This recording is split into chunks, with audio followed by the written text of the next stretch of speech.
empty. Good evening. I'd like to call to order the meeting of Monday, April the 25th, and if you join me with saying the Pledge of Allegiance, please stand now.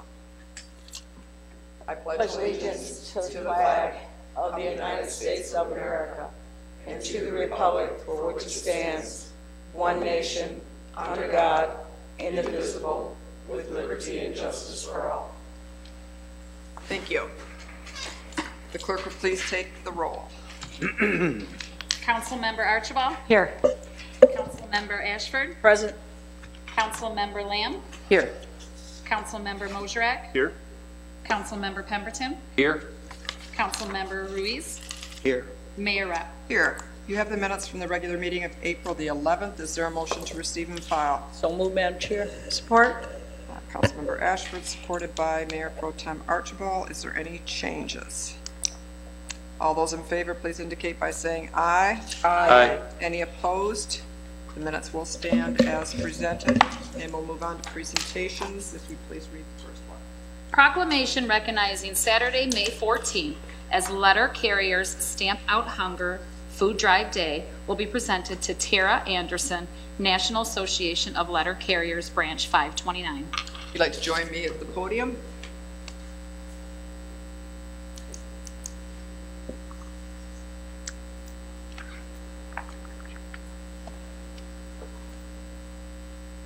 I have this proclamation. Oh, there's not even a microphone there. Is it? Okay. Whereas hunger affects millions of people nationwide, including millions of children, seniors, and military veterans, and whereas food pantry shelves filled from winter holiday giving are often bare in late spring, and whereas in 2019 the National Association of Letter Carriers Stamp Out Hunger Food Drive collected 75.7 million pounds of donated food, which was distributed locally in 10,000 cities and towns across America. And whereas in Port Huron in 2019, 54,600 pounds of donated food was collected locally by letter carriers. And whereas due to the pandemic, the National Association of Letter Carriers were unable to have a food drive this past 2 years. This year, more than ever, they are in desperate need to replenish the food banks locally and nationwide. And whereas this year, hundreds of households in our country will struggle to provide enough food for their families, and whereas we recognize all letter carriers for their hard work and their commitment to their communities, and whereas all of the food collected in our community stays in our community, and we support letter carriers' efforts to help those in need in our community. And whereas the National Association of Letter Carriers continues to work to end the challenges of hunger in the state of Michigan through its 30th annual Stamp Out Hunger Food Drive. And whereas on May 14th, 2022, the second Saturday of May, letter carriers will collect food donations to be distributed to pantries and food banks at a much needed time of the year.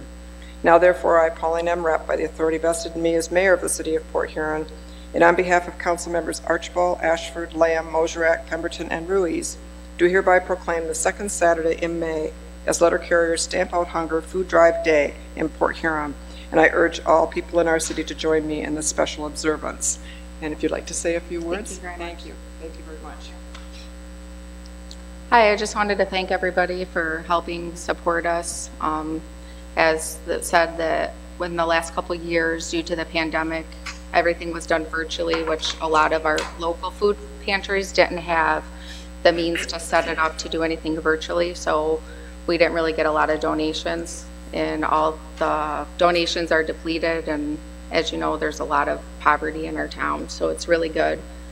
And we do have a lot of volunteers going around as well as just the postal carriers. So we just want to remind people, if you see younger kids, we have like the sports teams and everything from the local high schools picking up donations too, because a lot of people are worried like, oh, a random person came and picked up food. So we just want to remind everybody that we have volunteers and everything. The main items that they need are proteins, dairies. We just like to remind everybody no glass items. We just want to say thank you for your support. And what time should they just have them out early in the morning? Anytime throughout the day, like after 9 o'clock, we'll have volunteers out picking up, and then as the carriers get out, probably after 10, 11 o'clock, they'll be picking up the items. Okay, thank you very much. Okay, thank you.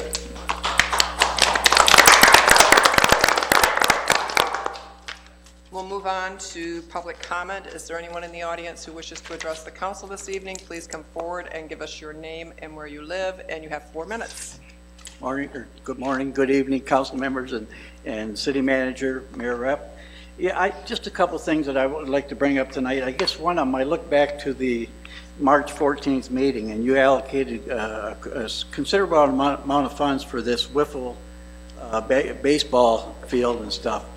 And I just kind of looked on and tried to see what is kicking out there that's really strong and stuff. And one thing that we don't have, what a lot of other communities are doing, and we have one township that's even done it, is pickleball. And if anybody knows, once you get up, if you're an old tennis player and stuff, and you start slowing down, you have to kind of compact things so you can play a little more. And you know, when I look at the geographics from this, and you look at the 16th Street Park there for convenience, and there's always a court open on Sanborn Street and stuff like that. And when I look at the numbers, and you know, I did a little research on it and stuff, and you can actually restripe and resurface a court for around $20,000. And we're spending almost $200,000 on a wiffle ball court.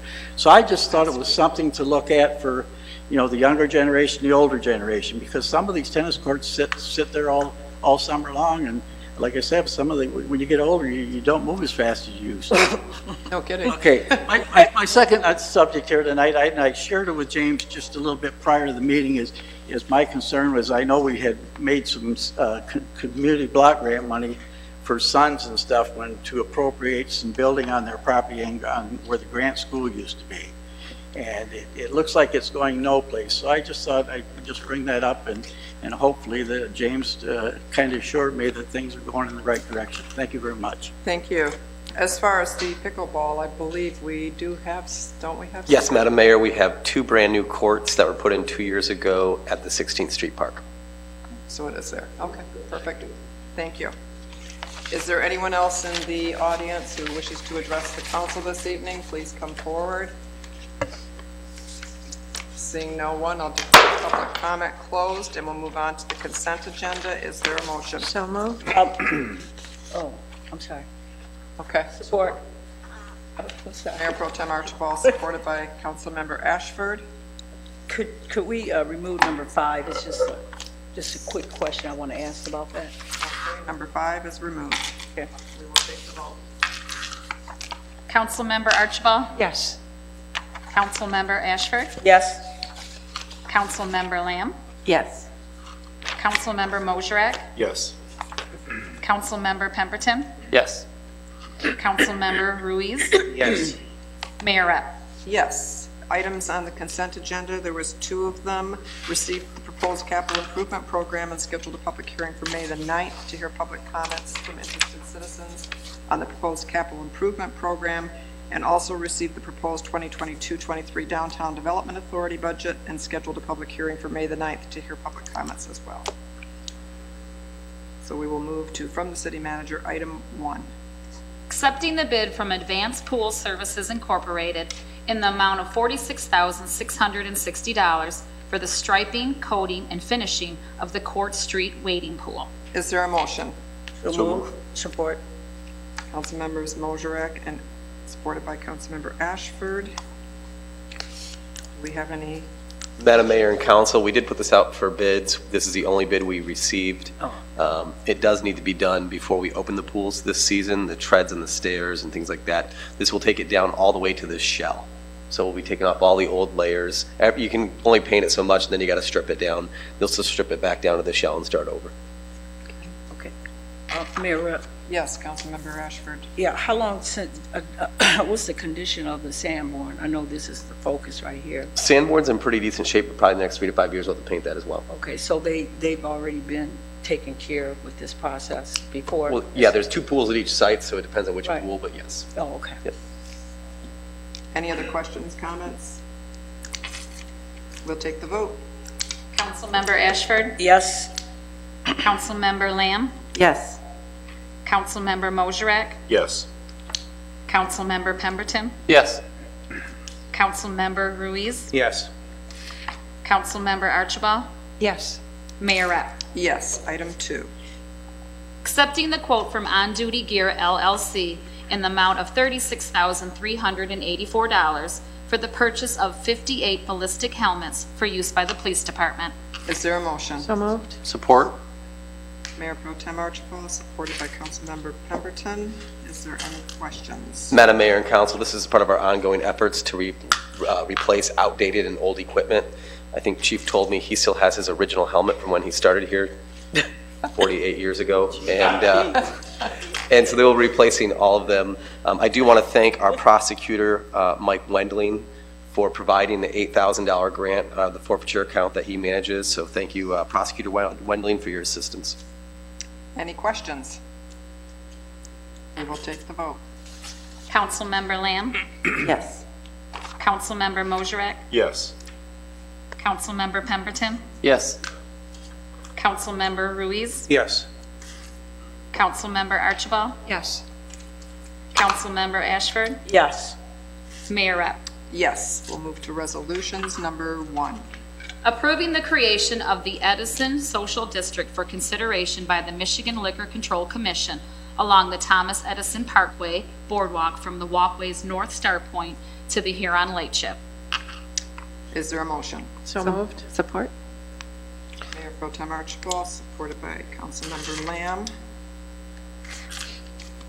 Did you have a comment? Yes, Madam Mayor and Council, we were the first, I believe, city in the state to deploy a social district. We were also one of the first to deploy such a large section of our downtown. We didn't know, we did it as a pilot, we didn't know how it would work out. You know, it's never been done before. I can report now that after more than a year and more than 15,000 beverages, we have not had issues. People have been responsible. We have not had mass public intoxications. We haven't had trash blown throughout the city. It's working out as designed and as planned. With that said, we tried using the social district to leverage our assets downtown, our McMorran Plaza, the pocket parks, the marina. We really tried to leverage those assets. That 15,000 beverages is also additional revenue into those businesses during the time when they needed it. With that said, we look at other assets we can leverage, and I have a map I put up here of the proposed social district boundaries. You have to have a social district, you must have two LCC licenses contiguous at some point connected in the social district. The convention center has one, and so does Freighters Eatery and Tap. So there's your 2. If you drive by the convention center when they're holding a conference or a wedding or an event, the porch is just packed. The same is at Freighters, the porch is packed. People watching the freighters, people looking at the bridge. What we want to do is another pilot social district, which will encompass from the lightship down to the plaza. It will not encompass Pine Grove Park. The border will be the lightship. So that will allow people to get a beverage and to be able to stroll the boardwalk from the hotel or the convention center. Because a lot of people like to just go get a picture with their family or their friends. So they'll be for the boardwalk to the plaza to the parkway, including the green space. We put the green space in the middle just to give us options if maybe we want to do something in the future, whatever. But that is the second pilot district. We will be using the same operational plan, very similar to downtown.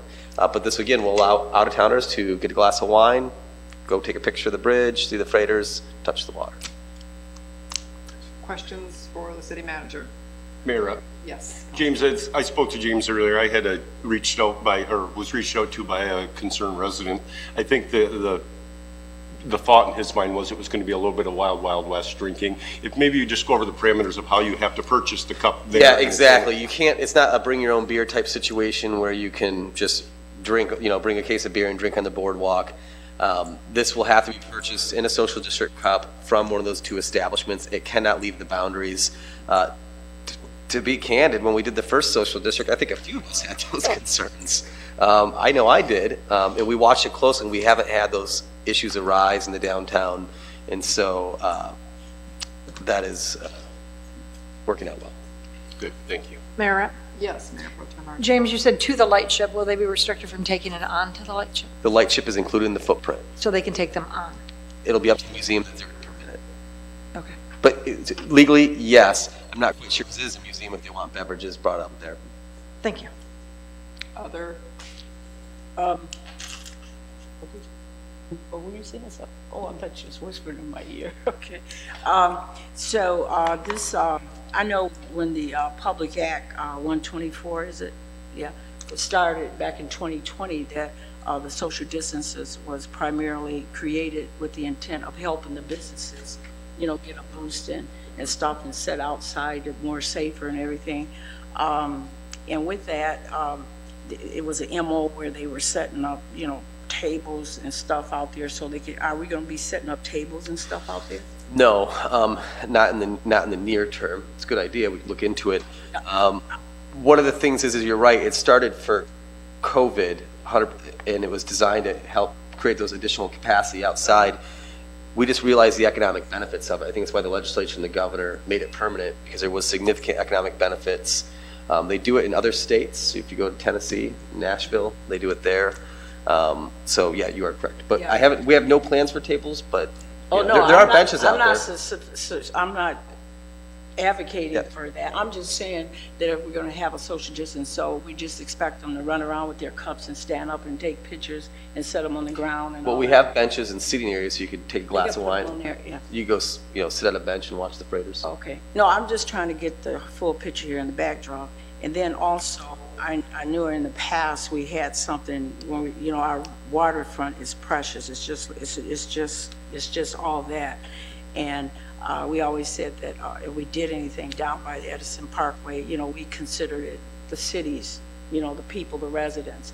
And so does this cross the line in any way? No, we're not selling the property in any way. Oh, no, we're not selling it, but we're enhancing something. We're adding something. I'm just saying, does that send a message that we're doing that? I know about the selling. We can't do anything like that, selling pieces. That's a policy question best left to the council. It is?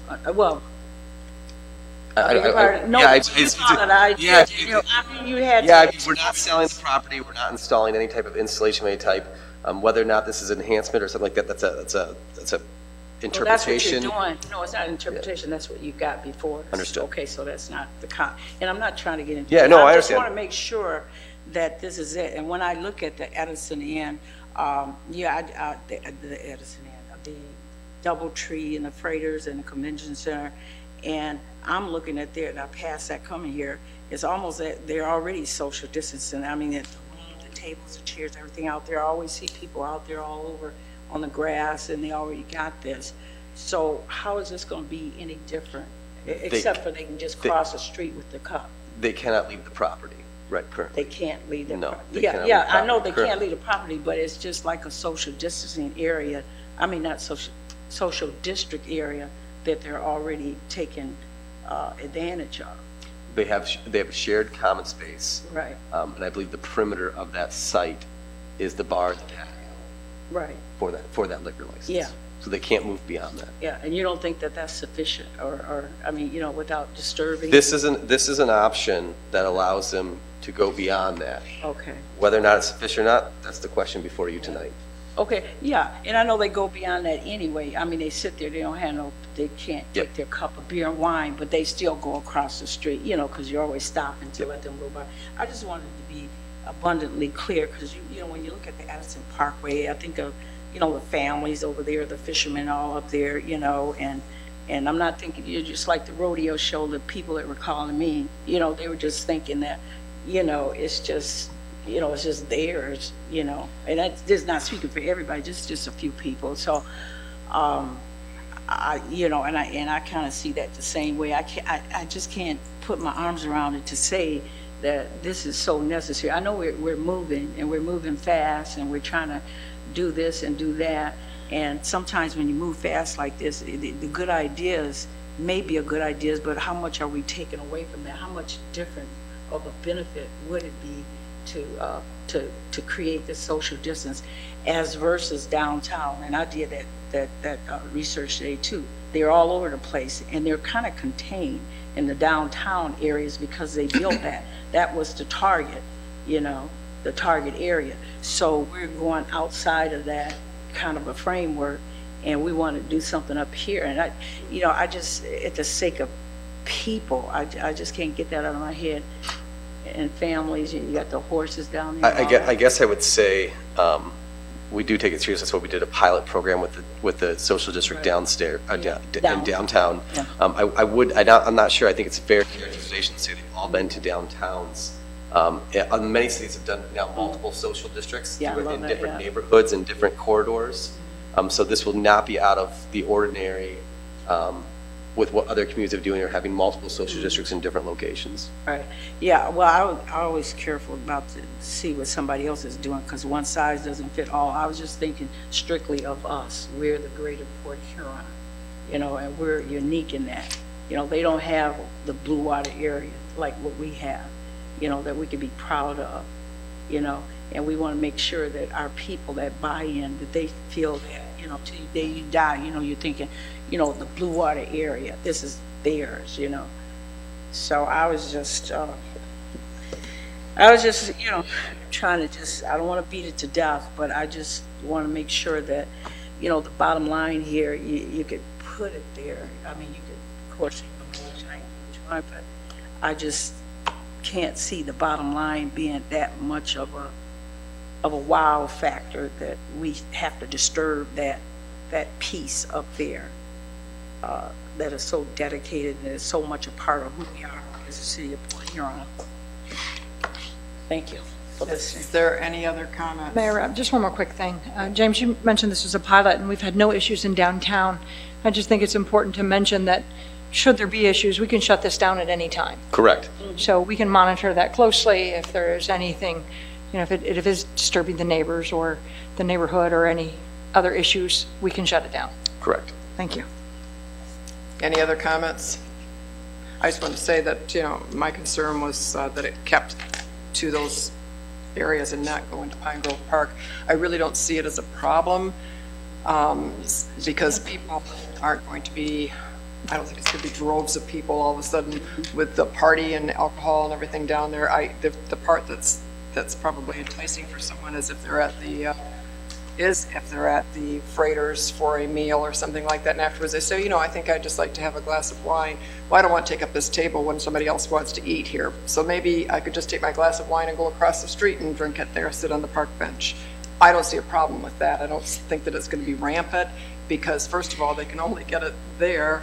There's no other establishment between there and here in Lightship, which means they're not going to be going, if they walk that whole boardwalk, they're going to have one drink the whole boardwalk. They're not going to keep walking back and forth and getting a drink from there. And I would dare to say there's probably people down there drinking right now. I'm sure people pull in their cars and drink anyway. So it's you know, I guess I think it's kind of a moot point at that point. But I do believe we should keep an eye on it and make sure it goes properly and take it from there. Mayor, if Yes. you would, I know an individual came in after public comment, and I think she has something to say, but if you will remind anyone who's in our audience that there was a public comment time, so. Yes, we did have public comments already passed, so it's, yeah, this is the time for the council to discuss it. Public comment has passed already. Is there anybody else on council that has anything to say?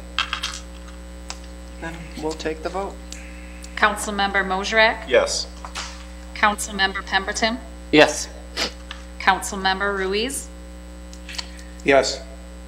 Councilmember Archibald? Yes. Councilmember Ashford? No. Councilmember Lamb? Yes. Mayor Rapp? Yes. Item 2.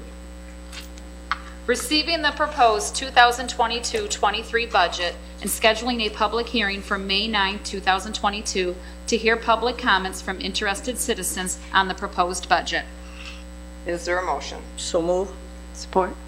Councilmember Ashford, supported by Councilmember Lamb, and our city manager does have a presentation for us. Good evening, Mayor and Council. I will make this remarkably brief. I want to thank Ed Brennan and his team in the Finance Department for working diligently through the last several months to help me and help us get this budget to you today. They do a wonderful job. I'm going to go over the highlights. A couple things I want to show you is the American Rescue Plan. That funding and the correlating expenses greatly perverts the appearance of the budget in some previous years. So I'll show you what the budget looks like with ARP funding in it, which, as you know, is legally restricted. And then I'll show you a picture of the budget without the ARP money, so you get a better year-over-year comparison of where we're at. So our revenues this year is going to be about $39 million, which is significantly higher, about $9.2 million normally than we would expect. You can see here that the American Rescue Plan, that's an in, 50% of our allotment of $9.2 million. Again, our property taxes continue to rise at a slow but steady rate. We are now finally at the values that we had in 2009. So it took us a little bit to get back from what we lost. Our income tax has seen steady gains, up slightly. State shared revenue, slightly down. That's a continuous trend. Either it's a plateauing or it's slightly reduced. When the state said shared revenue, I think they forgot what shared meant. I'll show you, again with the slide, this is without the American Rescue Plan funding. You'll see again that our proportional budget, you can see that property taxes are our number one income, followed again by income tax, which was dwarfed with the ARP funding that allotment there of $9.2 million. State shared revenue, again, same slide. But the reason why I wanted to show it to you is that's what a normal budget looks like. That's what we can expect. So we're doing year-over-year comparison. We need to take out the ARP. That would sometimes fog those lenses. Our expenses actually. Our police department and fire department, again, account for our largest typical expenditures. But again, you have the American Rescue Plan. We put that in there, money in, money out as a wash, just to take away from the perversion of the budget. So for every dollar that ARP shows, we have it as a wash. We cannot actually realize that revenue until we incur an expense. So when you see your audit, the ARP money is like sitting off in a separate coffer, and it's like, it's there, but we don't acknowledge it until a corresponding expense comes in. It's kind of very odd in which the way the auditors want us to do it, but I digress. Our capital outlay is $2.6 million. I'll dive into that in a little bit. Again, that's the expenses without the American Rescue Plan. Police is number one, followed by fire, your general government, parks and recreation, public works, which is our administrative inspectors and engineering. Then we have our capital outlay as well. We have a balanced budget. We have a balanced budget with a $500,000 surplus, which sounds like a lot of money, and it is. But when you're dealing with a $30 million general fund and a $100 million operational budget, that's a hairline surplus. Now, after the Great Recession and the last decade we've had addressing unfunded liabilities, it's a pretty good day. This didn't happen by accident, and so I want to take a moment to just recap the reforms that we've deployed over the last 36 months. If you count our legislative lobbying, which it took to change the law, it's closer to 4 to 5 years of our lives have been focused on solving the unfunded liability crisis. When we began our pension liability, our pension was funded at 46%. Our OPEBs were funded at 28%. We had more than $140 million of total unfunded liability. Today, our pension fund is 96% funded. Our retiree health care fund is 78% funded. Retiree health care, they consider 60% a good funding amount, so we are well north of that. Had we not implemented the reforms that we did, and had our collective bargaining groups not come to the table in good faith and made a square deal that allowed us to refinance our unfunded liabilities and to create the reforms necessary, we now have budgetary relief. So before, our pension contribution this year was scheduled to be almost $7.7 million. Our 65 and older healthcare costs would be about 1.3. Our actives and retirees is 3.3. Total healthcare costs, 4.7 million. Our fringe benefit cost this year was going to be $12.3 million. But we reformed, and we created one of the most successful, I will say the most successful financial restructuring of pension and OPEB liabilities in our state's history. Our payment to MERS this year will be $2.4 million. Our bond payment on the legacy costs will be a fixed amount of $2.6 million. Now, if you remember when we did our unfunded liability plan, our refinancing plan, we did a sensitivity analysis based on the interest rates at which we would sell bonds at. We had projected that we would sell bonds someplace between 3.25% and 4.25%. Our plan estimated 3.5%. We sold those bonds at 2.9%, which allowed us to drop our payment from 3.4 as projected to $2.6 million. That is locked in stone for the next 30 years, fixed rate. We were able to reduce our pension payment this year and increase our funding liability, increase our funding by more than 50%, by almost $3 million. Because we worked to reform our retiree health care by working with the Medicare Advantage plan and putting Medicare in front of the Blues, we were able to drop our OPEB costs from $4.7 million to $2.6 million. So our unfunded liability costs, or our fringe benefit costs, went from $12.3 million to $7.6 million. Our savings this year alone was $4.7 million. Our savings to the general fund was $3.1 million. So had we not reformed, we would have more than a $2.6 million deficit this year. Not to worry, the $2.4 million deficit last year would have sunk our boat before this year. For every dollar we pay an employee, we have to put money into the fringe benefit fund. That's done on a fringe benefit rate. When I got here in 2014, that number was 62%. In the last budget before bonding, it was north of 90%. Had we not refinanced and restructured our legacy costs, the fringe benefit rate this year would have been 105%. So every dollar we pay an employee, $1.05 has to go towards current costs and legacy costs. Because of the restructuring that we did, we have been able to reduce the fringe benefit rate by 27%. That has created the budgetary relief to pay our legacy costs, pay the costs of current employees, pay our police and pay our fire, and keep our core quality public services while maintaining $500,000 surplus. That's how we got here. Some of the general capital funds, we have a bridge using grant funding that would connect our middle school over the canal at $1.4 million. That number is up. We're working with the foundations to see do they want to continue that project, or will the cost make it simply unattainable? It was originally budgeted around $700,000. The skate park project, again, that will be breaking ground this year, be a $775,000 project. We received a $300,000 DNR grant, Tony Hawk Foundation grant for $300,000, $100,000 from other grants, with only a $75,000 match from the general fund. Again, I want to thank the citizens of Port Huron. The park and recreation millage, we're not just using that to pay for continuing costs, we're paying for that to replace equipment throughout the city.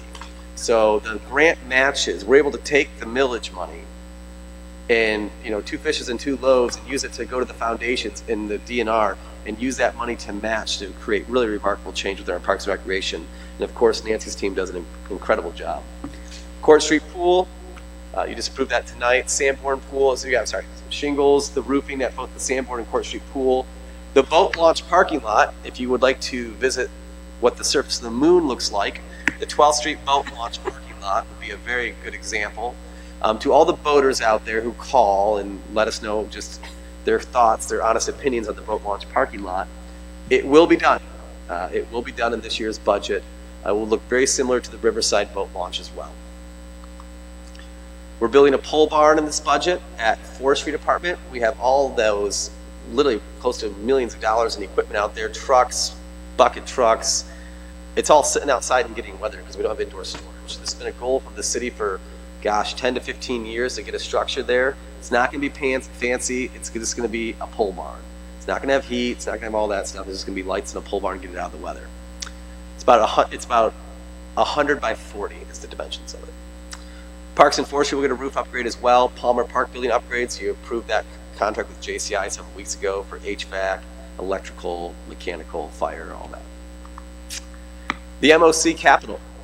We have some tentatively budgeted capital repairs that need to be made into the MOC right now, including the last elevator that hasn't been redone, the parking garage we have in their 3-phase project, waterproofing, which is critically important because the waterproofing protects our 2 evidence rooms. Our evidence rooms are underground and secured. They currently have leaching water, which is causing an issue. We don't want to compromise some of our evidence.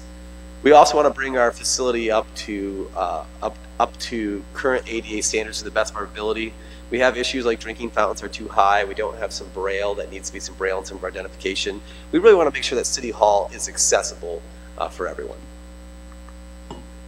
I will take your questions. Does anyone have any questions for the city manager? Just real quick, you have your hard copy in front of you. I sent you a digital copy. And tomorrow morning, the Citizen Support Hearing, go to porthearing.org/open government, and they too can download a digital copy and see where all their money's going. Anybody have any questions? Quick. Yes, so James, so the rising stars here are this behind the budget, and I know we have to come up with a balanced budget, you know, per state, but the rising stars are the bonding we did, that we executed the strategy, or not alone. I'm not finished, and also we're still working out the millage. I mean, what we did there, so that's still very much alive in here. I Correct. see, and then also. The funding from the ARP, that's what's saving us, so to speak. I mean, Operationally, no. I've intentionally not relied on ARP money for operational because it's a one-time unique revenue. Therefore, the expenses encouraged to be one-time and unique. We don't want to bloat the size of government. The money runs out, and then we have a structural deficit in the near term, 3 to 5 years. When we look at the unfunded liability, the restructuring is, we didn't just contract, it's easy to say, well, they just bonded out their unfunded liability. Right, yeah. That statement, and I tell people, is greatly insulting to the labor groups that came, negotiated a reduced pension amount. So they bridged down their benefit. They capped their overtime and their average final average compensation. When a firefighter or a police officer is working overtime in the middle of the night, that's not spiking their pension. They also took healthcare reductions as well. So just the sacrifices of our employees was close to $30+ million in reducing our unfunded liability. The healthcare reforms alone were significant in reducing our operational costs. Then we looked at paying more, which we have done, and then we look at the infusion of the capital through the bonding. But also we were able to negotiate with MERS, taking our amortization from 20 years at a one-time reset to 30 years, hardening the cost of the legacy cost, so they'll inflate out to be less and less burden. Yeah. Correct. Yeah. Additionally, with the millage money, when we went to the Citizen Support Hearing, it wasn't just give us money so we can continue operating as we always have. We have greatly reformed our operations, become a much more nimble organization, which has allowed us to take that millage money and enhance public services, meaning you're seeing playgrounds all over the city be replaced and brought up to modern standards. Additionally, it's not just our keynote parks, we're now targeting those neighborhood parks, working with our foundations, working with the DNR to maximize the millage money. On the public safety side, we committed to hiring 3 more police officers, which we have done. Hence why I think there's a direct correlation between the millage passing, us hiring additional police officers, and the dramatic crime reduction we have around the state. Chief Platts was up here last 2-3 weeks ago, a month ago, giving his annual police report. As crime rises across the country, our crime declines here. In addition to that, if you look on the fire side, we use it to enhance fire safety. So not only have our 3 fire stations, we've been able to replace our fire trucks at a much more rapid rate and appropriate. Also, we've been able to deploy a rapid dive team, training our firefighters, equipping them for the rapid dive team, which saved 4 lives last year. Okay. So it's an incredible, grand bargain. We just didn't take the millage money and said, we're just going to keep going as we are. Lastly, the ARP money. We have strategically used the ARP money to address the near-term urgent issues, both with drug recovery, with economic recovery within the city. Well, at the long term, what are the long-term capital outlay needs that would nickel and dime the general fund, hindering our ability to deliver core public services in the future? Roofs, HVAC at Palmer, at the DPW, facility upgrades at McMorran. These are costs that we would have to occur over the next 5 to 10 years that ARP is allowing us at one-time shot, very similar to urban renewal funds, to address our capital needs to ensure that we have safe operating spaces.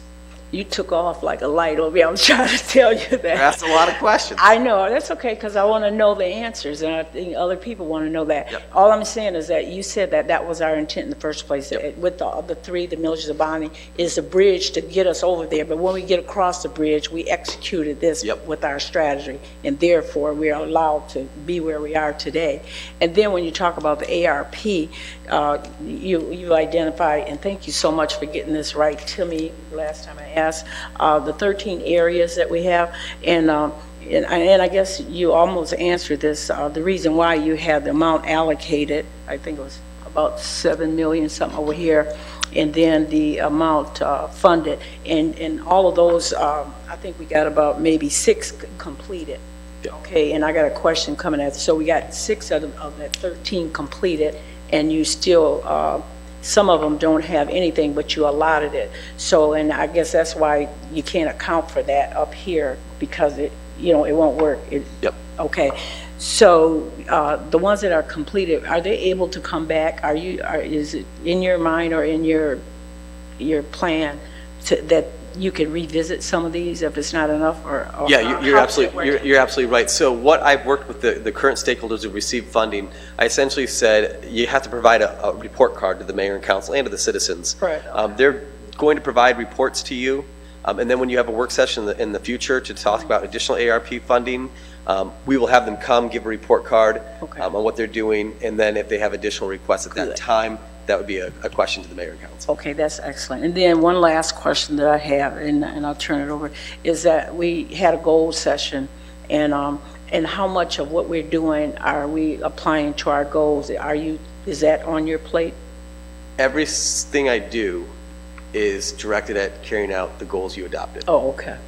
That's my marching orders. Okay. Well, yeah, and we want to hold you accountable. You can march. If you look at what we've done, we've looked at budget stability. If you look at the communications efforts we've done, if you look at addressing workforce housing and affordable housing, all of those are actively being engaged on multiple fronts. The great news is I have an amazing team of folks who were there at the goal setting session, who heard your goals as well. And so we have a cross-functional team here working on all these objectives to get them done for you. All right, and I see that through your 10-page updates, you know, but it's in somewhere at the end of the day, you're going to have to, you got those things that's out there, you just shoot them, you're going to have to connect them. You know, it's not just for me, I'm thinking about all of us, even if they don't say, maybe they understand it, but I want to know how it does it fit in their whole picture, you know, not just seeing, well, you did this and did that, you know, so how is that, you know, what are the effects of that? For example, you had down on one the housing, the blight, or whatever. You know, where did we come from to where we're going? What's the metrics behind that? What are the results? You know, you can work all day, but this council, we need to be accountable. What happened? Where are the results to move that? Yeah. But thank you. Nice job. Thank you. Other questions from council? You pretty much covered it all, Anita. I have fulfilled my one constitutional obligation. You have your budget. You have it before May. I have fulfilled my constitutional duty. That wasn't critical. Okay. Thank you. We certainly have our public hearing, and I encourage people, it's on the 9th of May. And then we will have a special session of budget, which will be on the 17th, and the adoption will be at the last meeting of May. So we have plenty of time to talk about it. And we will take the vote. Councilmember Pemberton? Yes. Councilmember Ruiz? Yes.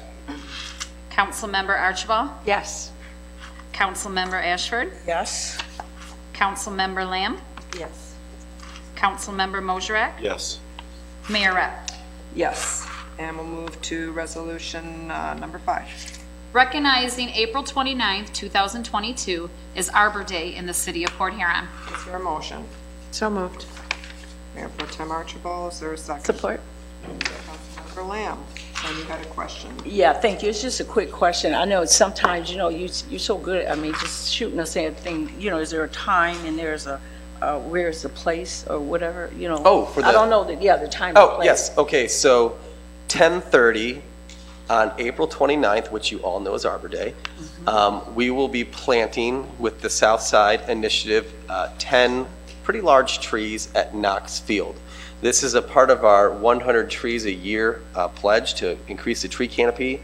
We are focusing on the south side first, as that's the area that needs more tree canopy. And so, yes, 10:30 on the 29th, we will be planting 10 trees. Oh, okay. Yeah. Any other conversation on this item? We'll take the vote. Councilmember Ruiz? Yes. Councilmember Archibald? Yes. Councilmember Ashford, Yes. Councilmember Lamb, Yes. Councilmember Mosher, Yes. Councilmember Pemberton, Yes. Mayor Rep. Yes, we'll move on to ordinance number 1. First reading, an ordinance to amend Chapter 16, Community Development, Article 3, Downtown Development Authority of the Port Huron Code of Ordinances for the purpose of updating the article to reference state law. Is there a motion? So move. Support. Councilmember Ashford, supported by Councilmember Pemberton. Do you have anything to add to that, Mr. Freed? Yes, Madam Mayor and Council, when I first got here, there was a vacancy on the DDA, and the clerk called me and she goes, you have a vacancy on the DDA, you need to appoint somebody. And I said, well, I don't appoint to the DDA. She goes, yep, it's in our ordinance, you appoint to the DDA. That has bothered me for quite some time, so I reached out for a legal opinion, and at last, the state law changed a couple years ago, and the chief executive officer of the municipality appoints the DDA, and the DDA appoints the director of the DDA, appoints the executive representative of the EDA. And so, sorry, the chairman of the EDA, or of the DDA. So I am not the CEO, that would be the mayor. So Mayor Rep will be appointing all future DDA and reappointing DDA members and the chairman of the DDA. So that was a major thing in here, was No, it was a minor conflict. A minor Yeah, conflict, minor yeah. conflict that had to be addressed. It changed about 24 months ago. Yeah, so all the yellow highlights, that's where she would take over and just name in the mayor, and those are the areas. Yeah, a lot of them, they're also just referencing the statute and referencing back to it. Yep. Okay. Any questions? No, you think you can do that? Oh, I Okay. We will take the vote. Councilmember Archibald, Yes. Councilmember Ashford, Yes. Councilmember Lamb, Yes. Councilmember Mosher, Yes. Councilmember Pemberton, Yes. Councilmember Ruiz, Yes. Mayor Rep. Yes, that concludes our regular agenda, which I already mentioned when we adopted the public hearing for the budget, but we do have a special meeting to discuss the budget on Tuesday, May 17th at 5 p.m. in conference room 408. Also, want to say that the event held this past Saturday at the Community Mental Health for South Spring Fest was Nice. very nice. Yeah. I mean, I was very impressed with how many vendors and organizations and sponsors. It was really great. So if you didn't get a chance to go, I'm assuming they'll start doing it every year. Oh, good. Must go next year, so it was well worth it. Is there anything else from anybody else? Madam Mayor, I just want to point out that I was just on the phone with one of the museum reps, and the light ship last weekend alone saw 500 people. Whoa. And good. we're now over 1,000 people visiting the light ship in the first month, and there was only 700 who visited it all year last year. Wow, Mission accomplished. very good, very good. No, Anything else? I forgot to mention that the last, when we were in CapCon, I got elected to the Elected Officials Academy. And what that is that they take kind of like seasoned people, and all people across the board, where we actually teach others, elected officials about, the governmental world, how we as council members and mayors work and stuff like that. So we keep them equipped with being better elected officials. And then also I was elected vice chairperson of the MVC Leo, the Michigan Black Caucus. So that was it. Very good. And you're getting honored next Wednesday at the Blue Water Woman. Oh, yeah, that's Awards. right. Yeah, me and others. Yeah. Yes. Yeah. But you are, so. Okay, thank you. Yes. Thanks, Colin. Then I will, is there a motion to adjourn? So move, Madam Chair. Thank you.